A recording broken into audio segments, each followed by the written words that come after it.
ასპინძას მიდის მეფე ერეკლე, თათარზე მიხავს ქართლის ლაშქარი. ეს გახლავთ ნაწყვეტი ანა კალანდაძის იმ ლექსიდან, რომელიც მან მეფე ერეკლეს და მის მიერ ასპინძაში გადახდილ ბრძოლას მიუძღვა. შესაბამისად, დღევანდელ სიუჟეტში თქვენი ხილავთ ასპინძას და მოისმენთ მის ისტორიას. წავედით. დავით, რომელიც შემდგომ კურაპალატად ყვეს, მოიკლა იგი ხელითა მამის ძმის სულისათვის სისა, ნასრა გუარამის ძისათაი. და ამის შემდგომად გამოვიდა ნასრ, სამეფოც და მოვიდა აფხაზეთს. და იყო მაშინ აფხაზთა მეფე ბაგრატ, დისიძე ნასრისა. და შესწია მან დიდითა ლაშქარითა, მეფე მან აფხაზთამან და მუნით გადმოვიდა ნასრ სამცხეს. და შეკრიბა სხვაცა ლაშქარი ურიცხ. ხოლო ადარნასე ძემოკლულისაი კურაპალატისაი განვიდა ბრძოლად და ყუეს ომი დიდი ნასრის ზედა. ზლეს ნასრას, მეოთქმნეს, შეიპყრეს და მოკლეს ხევსა სამცხისასა, სოფელსა ასპინძასა. ჩემს მიერ წარმოთქმული ამბავი, გახლავთ ნაწყვეტი მე-11 საუკუნის ქართველი ისტორიკოსის, სუმბად დავითის ძის ნაშრომიდან, სახელწოდებით ცხოვრება და უწყება ბაგრატიონთა.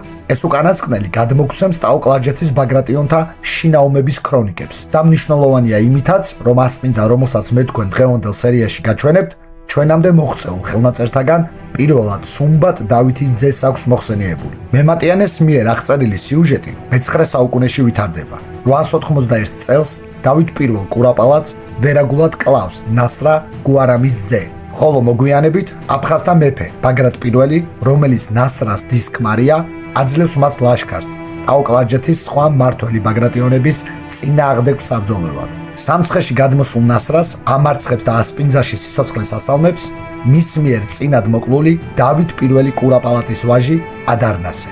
ერთვის მტკვარსა ასპინძის ხევი, ამის შესართავს არს ხიდი, ასპინძის თავს, დაგარის ზეით, ჩtildeოს არს ციხე კლდესა ზედა შენი. ასე მოიხსენიებს ასპინძას და მასში მდებარე ციხეს მე-18 საუკუნის ქართველი მოღვაწე ვახუშტი ბატონიშვილი მისსავე წიგნში აღწერა სამეფოსა საქართველოსა. ფეოდალური ეპოქის დასახლებათა დაგეგმარებით თუ ვიმსჯელებთ, მართებულია იმის თქმა, რომ ადგილის სადაც ციხე იყო ნაგები, წარმოადგენდა სტრატეგიულ პუნქტს, რაც თავის მხრივ ხშირ შემთხვევაში განაპირობებდა სიმაგრის ციხე ქალაქად გადაქცევასაც. იმისათვის, რომ უკეთ წარმოვიდგინოთ თუ რა ტიპის დასახლება იქნებოდა ასპინძა ფეოდალურ ეპოქაში, სანამ ისტორიულ ცნობებს მოუშველიებდე, უშუალოდ თავად ადგილის დასახელებას განვიხილო.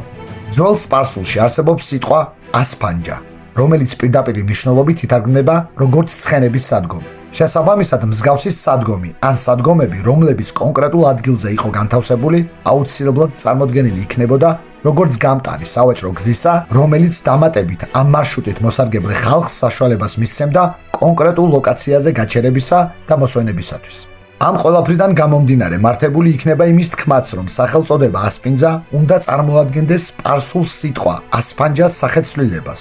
ხოლო ამალაგზე უნდა ყოფილიყო მასიურად ისეთი ტიპის ნაგებობები, სადაც მგზავრი შეძლებდა როგორც საკუთარი თავის, ასევე მისი გადაადგილებისათვის საჭირო პირუტყვის მოსვენებას.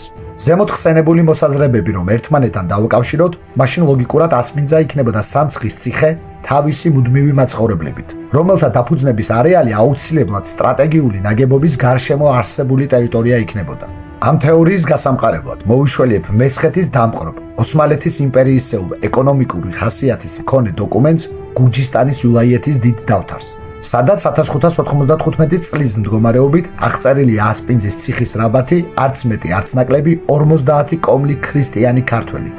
ამ წყაროში ყველაზე მნიშვნელოვან გარემოებად ასპინძის სოციალური კუთხით განსაზღვრავში გვევლინება სიტყვათა კავშირი ციხის რაბათი. რაბათი როგორც ტერმინი საქართველოში მე-7 საუკუნიდან შემოდის, ანუ იმ პერიოდიდან, როდესაც ჩვენს ქვეყანაში იწყება არაბობა, რაც ნიშნავს საქართველოს დაპყრობას არაბთა სახალიფოს მიერ. სწორედ ამ უკანასკნელთა სამეთყველო ენას ეკუთვნის სიტყვა რაბათიც, რაც თავის მხრივ ნიშნავდა გამაგრებულ სამხედრო ბანაკს. მაგრამ თანამედროვე სიტყვებით რომ გითხრათ, რაბათმა როგორც ტერმინმა განიცადა ტრანსფორმაცია და მას ფეოდალურ საქართველოში გამოიყენებდნენ როგორც ციხესიმაგრის გარშემო არსებული დასახლების აღნიშნულად. შესაბამისად, ის მოსაზრება, რაც ზემოთ ასპინძის ციხესიმაგრის გარშემო არსებულ დასახლებაზე ჩამოვაყალიბეთ, რეალურია და მის ნამდვილობას ხაზს უსმევს მე-16 საუკუნეში მესხეთში სისხლითა და מחვილით შემოსული ოსმალების მიერ აღწერილი 50 კომლისაგან შემდგარი ასპინძის ციხის რაბათი.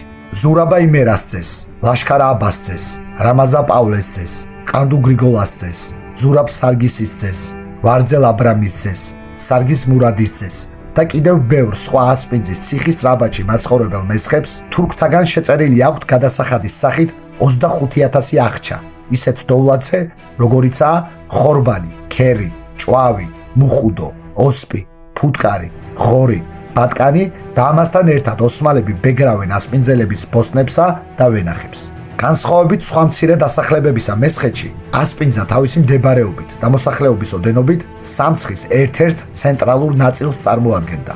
ხოლო ეს მოცემულობა თავისთავად გულისხმობს ამალაკთან მიმართებაში დამპყრობელი მტრის მხრიდან კიდევ უფრო მეტ ზეწოლას, როგორც სოციალური კუთხით, ასევე რელიგიურით.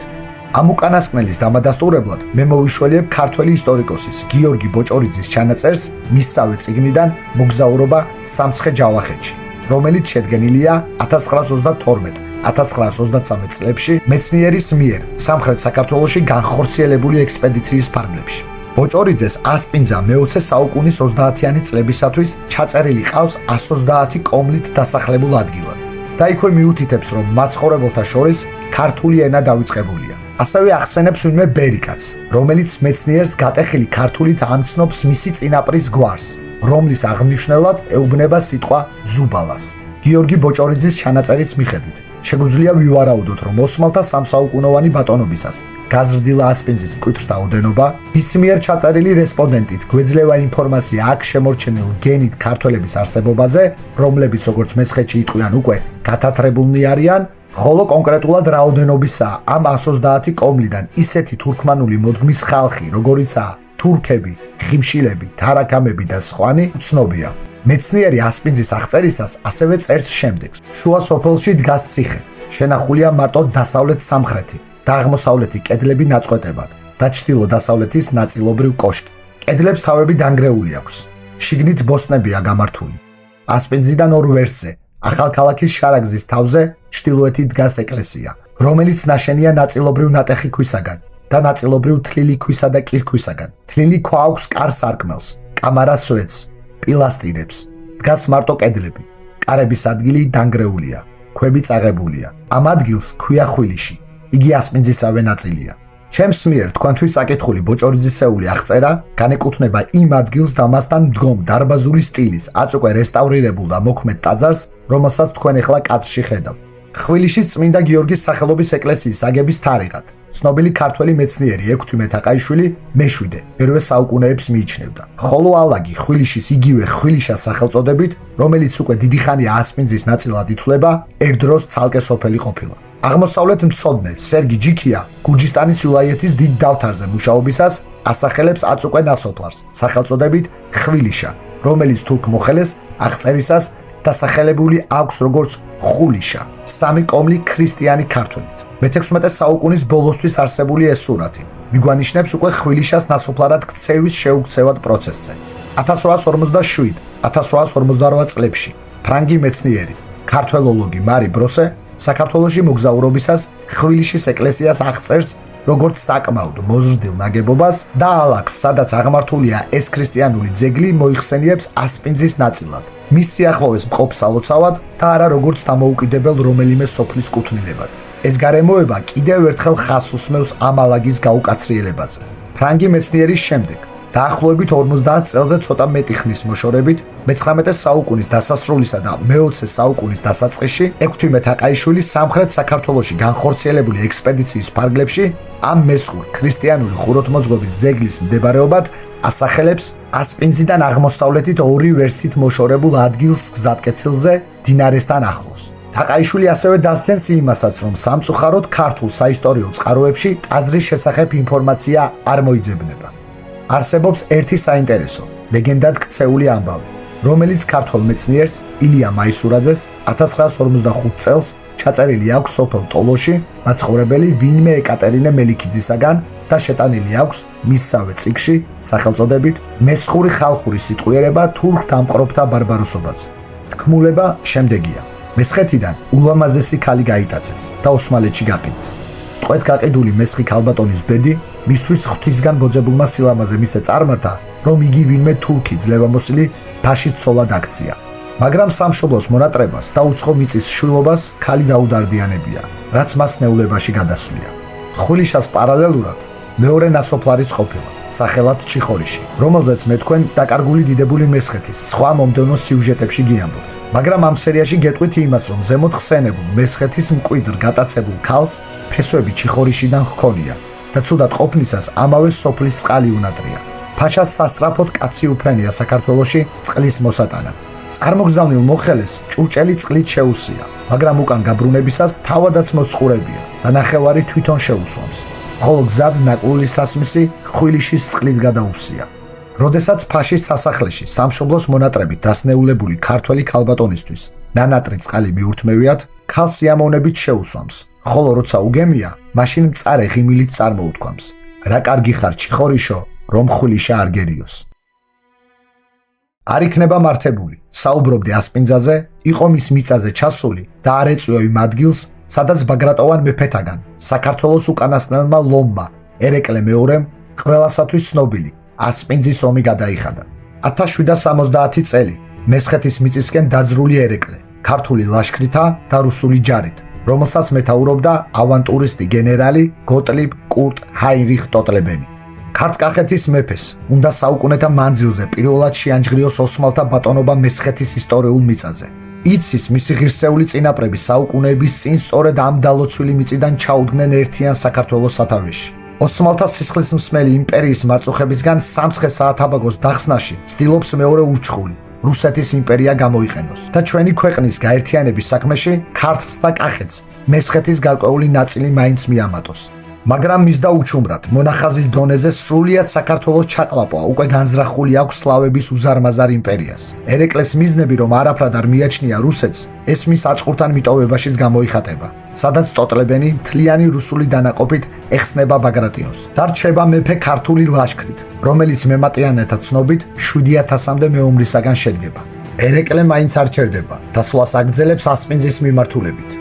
ჩილდირის საფაშოში, როგორც თურქები მესხეთს უწოდებდნენ, ახალციხეში პირველად ფაშად ზის არაჯაყელთა საგვარეულოს წარმომადგენელი, გამაჰმადიანებული ებრაელი ნოუმან ფაშა. ეს უკანასკნელი ერეკლესათვის გზის გადაჭრის მიზნით ახალქალაქისა და ხერთვისის ციხეებიდან ხსნის 1500-მდე მეომარს და აგზავნის ქართველთა წინააღმდეგ, რომელთაც ერეკლე ამარცხებს და ამის შემდეგ მიადგება ასპინძას. იმ ადგილს, რომელსაც თქვენ ახლა კადრში ხედავთ, დღეს ერეკლეს ნახიდარის სახელით მოიხსენიებენ. სწორედ აქ, მტკვრის ამ გაშლილ კალაპოტთან გადაწყდა ბრძოლის ბედი. ახალციხის ფაშის მიერ გამოგზავნილ ოსმალურ კორპუსს, რომელშიც ასევე შედიოდნენ ლეკებიც, ერეკლემ მტკვარზე გადმოსვლის საშუალება მისცა. ხოლო იმავე ღამით, ბაგრატიონი მეფის ბრძანებით, აღაბაბა ერისთავმა, სვიმონ მუხრან ბატონმა და ხუდია ბურჩალუელმა მალულად გადახერხეს ხიდის საყრდენები, ანუ ბურჯები. 1770 წლის 20 აპრილს ქართული ლაშქარი სამ ფლანგად განაწილებული, მარჯვენა წყება დავით ორბელიანის სარდლობით, მარცხენა ერეკლეს ვაჟის გიორგი ბატონიშვილის და ცენტრალური ფლანგი თავად მეფის მეთაურობით გააფთრებულ შეტევას იწყებს ოსმალურ ლეკურ არმიაზე. ერი ვერ უძლებს ქართული ავანგარდის დარტყმას და იწყებს უკან დახევას ხიდისკენ. ბურჯმოხერხილი ხიდი კი ვერ უძლებს სიმძიმეს დაინგრევა. ვინც ქართველთა და ერეკლეს ალმუსაიბს გადაურჩა, ადიდებული მტკვრის ტალღებში შემოიხვია სიკვდილის სუდარა. ამ ბრძოლაში ოსმალთაგან ბევრი მხედართმთავარი დაღუპულა, ხოლო ლეკთა მხედართმთავარი მალაჩილა კოხტა ბელადად წოდებული თავად ერეკლეს მოუკლავს. ამ ამბის სამსახველად დღემდეა შემონახული მესხური ზეპირსიტყვიერების რამოდენიმე ნიმუში, რომლებიც ლექსად ითქმის და შემდეგნაირად ჟღერს. ასპინძას ერეკლე ვნახე, ხელში ეჭირა ხმალიო, ჩეხვა დაუწყო ლეკოსმალთ ადინა სისხლის ზღვარიო, კოხტა ბელადიც იქ მოჰკლა, მასაც გაუპო თავიო, რისთვის ეომე ერეკლეს, ხომ არ გეგონა ქალიო. შენ ერეკლე უქმიანო, ცხენ მაღალ უნაგრიანო, შენი ნახოცი თათრები ასპინძის ბოლოს ყრიანო, ყვავი ყორანი ლეშსა სჭამს, კაჭკაჭნი თვალებს თხრიანო.